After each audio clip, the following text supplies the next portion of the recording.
Hey there, ready for a deep dive? Today we're looking at the Ohel Heights Development Fund. It's a business plan, yeah, but it's way more interesting than just buildings and profits. We're talking about transforming a whole neighborhood, all centered around a place called Ohel. Ohel. It's in Queens, New York, and it's really significant, especially for the Hasidic Jewish community. A place of pilgrimage. Yeah, exactly. People come from all over the world to visit. And that's what makes this development plan so fascinating. They want to build a whole thriving community around this spiritual center. The plan even calls it, a de facto extension of Crown Heights. Right, you got it. So I'm picturing Crown Heights, Yeah. With all its energy and that close-knit community kind of spilling over towards Ohel. You're spot on. And that connection to Crown Heights is a big reason why there's so much demand for development in this area. Think about it. All those visitors need places to stay, places to eat, places to shop. The current infrastructure just can't handle it. So that's where the opportunity comes in. All right, let's get into the details. What does this Ohel neighborhood actually look like in the plan? Paint us a picture. Okay, so imagine this. A modern, vibrant community with a bustling main street. 227th Street, right? Yep, that's the one. And they're talking upscale residential homes, not just for the Jewish community, though, but a mix, a diverse population. Then there's the commercial side. Retail stores, restaurants, all the stuff you'd expect in a thriving neighborhood. I'm also seeing a hotel in the plan. Mm-hmm. Not surprising, given all the visitors coming to Ohel. Right, a boutique hotel offering top-notch service. But there's something else, something really unique. They want to build a yeshiva. A yeshiva, okay.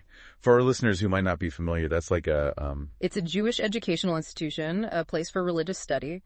And this one would have a dormitory for students. So now you've got scholars and students right in the mix with residents and visitors. It adds a whole other dimension to the community. This is starting to feel like a lot more than your typical real estate project. It really is. It's more like creating an ecosystem, And the plan even talks about that. They want to build public spaces, green areas, places for people to just connect. Plus, think about the economic impact. Construction jobs, new businesses. It's a whole ripple effect. Let's shift gears a bit and talk about how they plan to actually pull all of this off. It's a multi-phased approach. First, they're going to acquire properties and then lease them out. So they can start generating revenue right away. Exactly. Smart move. Then they'll apply for a zoning change to allow for all the mixed-use development they're envisioning. And, of course, they'll need a targeted marketing campaign to get the word out. They're aiming for a 20% return on investment over 10 years, which, that's pretty ambitious. It is ambitious, yeah, but their plan lays out different ways they'll bring in revenue. Rent from those leased properties, sales of the homes once they're built, hotel revenue, and then just the long-term appreciation of the property values. They even mention seeking donations for the yeshiva and other community facilities. What I find really interesting about this whole thing is how they're blending business goals with social and spiritual goals.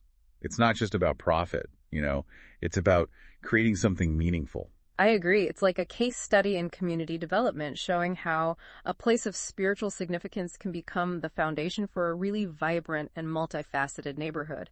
And all of this was designed by one person, Lev Namotin. Okay, so we've got a good overview of the vision. Now let's dive into the specifics of those phases. What does that timeline actually look like, and what are some of the key milestones? Well, the first couple of years are all about acquiring those properties and getting them leased out. Yeah, like laying the groundwork. Exactly. Generating some cash flow. Yeah. Showing they're serious about this project. Building some momentum. Yeah, for sure. Then things start to heat up in years 3 through 5. That's when they're going to really focus on getting that zoning change. Which I imagine is not a quick process. Right. Can be tricky sometimes, and that's also when they want to kick off the initial development phase. Mm-hmm. So that's like site prep, maybe demolishing some existing structures. Yeah, and starting construction on those, those high-end homes and commercial spaces along 227th Street. All right, so we're starting to see the neighborhood take shape. Yeah, and they'll start working on the design and planning for the boutique hotel, too, during this phase. Gotcha. Then years 6 and 7 sound even more exciting, like full-on development mode. Exactly.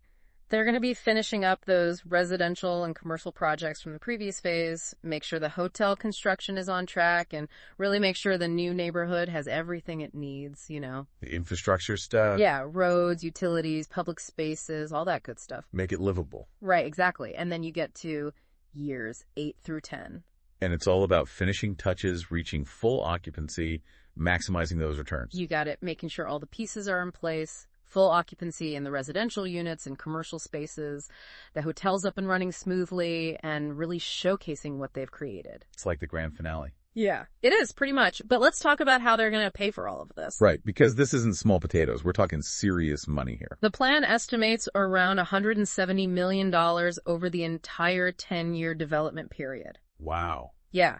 And they're looking at a combination of things, equity investments, debt financing, and they're also going to reinvest the revenue from those early property leases. Smart move. Keep that money working for you. Right. And there's another interesting element here, donations. Oh, yeah, you mentioned that earlier. And this is where that social and spiritual side really comes into play. They're actively seeking donations for the yeshiva, the dormitory, other community facilities, classrooms, even a mikveh. For those who aren't familiar, a mikveh is a ritual bath used in the Jewish tradition. That's right. And they're also looking for support for the yeshiva programs and upgrades to the existing yeshiva that's already on site. So people who are passionate about that aspect of the project can really contribute directly. Yeah, and even have their name, associated with it, leave a legacy. Nice. I like that. But let's be real for a second. Big developments like this, they often run into cost overruns. Unexpected expenses. How does the plan address that? Well, they do have contingency funds built in. Okay. They know things can change. Property acquisition costs, construction costs, regulations, all that can impact the budget. So they're trying to be prepared. Yeah, they've built in some flexibility, which is good to see. Absolutely. But there's another potential challenge we haven't really talked about, community resistance. Yeah. Sometimes when you have a big development like this, you get pushback from people who already live in the area. Right. They might be worried about how it's going to change their neighborhood. Exactly. How does the plan handle that? They emphasize community engagement and transparency. They want to work closely with local stakeholders, address any concerns, and really show how this project can benefit everyone, not just the people directly connected to Ohel. So it's about building trust. Right. Making sure everyone feels like they're part of the process and that the project is a good thing for the whole community. And they're specifically aiming to create a mixed and inclusive neighborhood. Yeah, that's in the plan. They want people from all backgrounds to feel welcome. Diversity is a big part of their vision. Which can be a real asset to the area. For sure. And we can't forget about the potential economic benefits. Job creation, new businesses, more tax revenue for the city. It's all part of the plan, revitalizing the area and creating that positive ripple effect. Yeah, it's a compelling vision for sure. But as you said earlier, we got to be realistic too. There are always external factors that can come into play. How do they account for things like, shifts in the real estate market or just unexpected events? They do acknowledge that the market can be unpredictable. Economic conditions change, things happen that are outside their control. Course. That's why they have that phased approach. It gives them some flexibility to adapt as needed. Makes sense. So no plan is foolproof. Right. But they seem to be approaching this with a good balance of ambition and, pragmatism. Okay, so we've covered the vision, the strategy, the financials, even some of the potential challenges. But there's one piece we haven't really dug into yet, the marketing and sales strategy. How are they going to get the word out? Generate some buzz and attract both residents and investors. That's where things get really interesting. They've got a multi-pronged approach, and it seems pretty tailored to their audience, Okay, I'm intrigued. Lay it on me. Well, first off, they're going to use targeted advertising in Jewish communities. Makes sense. Think newsletters, magazines, websites, anything that'll reach those potential residents and investors directly. So smart, going right to where they are. Exactly, and they're also planning to hold informational events and presentations. So people can really see what this neighborhood could be. Yeah, get a feel for it, and then they'll be working with real estate agents who specialize in the Hasidic and Jewish markets. Okay, so people who really understand the needs of that community. Yeah, they'll be key in promoting the project and connecting with potential buyers. Smart move, building a network of advocates. Right, and here's something else. They're planning to solicit donations for the yeshiva, the dormitory, the classrooms, even a public mikveh. Again, for our listeners who might not know, a mikveh is a ritual bath used in the Jewish tradition. That's right, and they're also looking for support for yeshiva programs and upgrades to the existing yeshiva on site. I like that it's a way to tap into that philanthropic spirit and really highlight that this project is about more than just making money. For sure. And donors can even have their names associated with these elements. So they can leave a legacy. Exactly. It's a win-win. But, stepping back for a minute, this project seems to be doing a lot of things, right? A solid business plan focused on community, a commitment to sustainability, and even that spiritual dimension. Are there any downsides, any risks that maybe they're overlooking? That's a good question, because no plan is perfect, right? Mm-hmm. What are some of the red flags we should be keeping an eye on? Well, like with any huge development, there's always the risk of cost overruns. Yeah, those happen. Construction costs can change, unexpected problems pop up, regulatory delays, you name it. And while the plan does mention contingency funds, it's definitely something to consider. For sure, you can't predict everything, even with the best planning. The plan seems well structured, but success is going to depend on a lot of things. Effective execution, community support, even a little bit of luck. So true.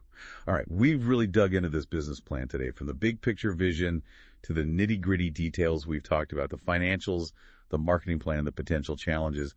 What are some of the key takeaways here as we wrap up our deep dive? Well, I think one of the big takeaways is that a place of spiritual significance can be a starting point for broader community development. It's not just about serving one specific group, it's about creating a vibrant and inclusive neighborhood that benefits everyone. I like that it really shows how powerful a place can be and how it can shape our lives. Yeah. What else stands out to you? The plan really highlights how important it is to have a multifaceted approach to development. You're not just putting up buildings, you're fostering a sense of community, creating economic opportunities, addressing social and spiritual needs. It's a holistic vision that goes beyond just profit. And it takes a lot of planning and careful execution. This plan is impressive in its level of detail. They've clearly laid out a roadmap for how to achieve those goals. And we even know the person behind this plan, Lev Moten. Exactly. And it emphasizes how important it is to engage with the community, get those approvals, address potential problems head on. It's about building trust and making sure the project aligns with the needs and aspirations of the people it's supposed to serve. So for our listeners, what do you think about this project? Could this be a model for development around other spiritual or cultural centers? Or we're going to see similar projects popping up around other places of pilgrimage or gathering? It's something to think about, isn't it? It is. It really raises some interesting questions about how faith, community, and economic development all intersect. How do you balance preserving cultural heritage with the need for modernization and growth? How do you create spaces that are both inclusive and cater to the specific needs of a certain community? Those are great questions to ponder. And as we wrap up today's deep dive, I encourage everyone listening to keep thinking about this. The Ohel Heights Development Fund, its ambitious vision, and how it can impact the surrounding community. Is this a blueprint for the future of development, or is it a unique project that's really specific to this place and time? Whatever you decide, one thing's for sure, this project has definitely given us a lot to think about. It reminds us that development isn't just about concrete and steel. It's about building connections, creating a sense of belonging, and creating spaces where people can thrive, both spiritually and materially. Couldn't have said it better myself. And on that note, we'll leave you with those thoughts. Yeah. Thanks for joining us on this deep dive, and we'll catch you next time for another exploration of fascinating ideas and intriguing projects.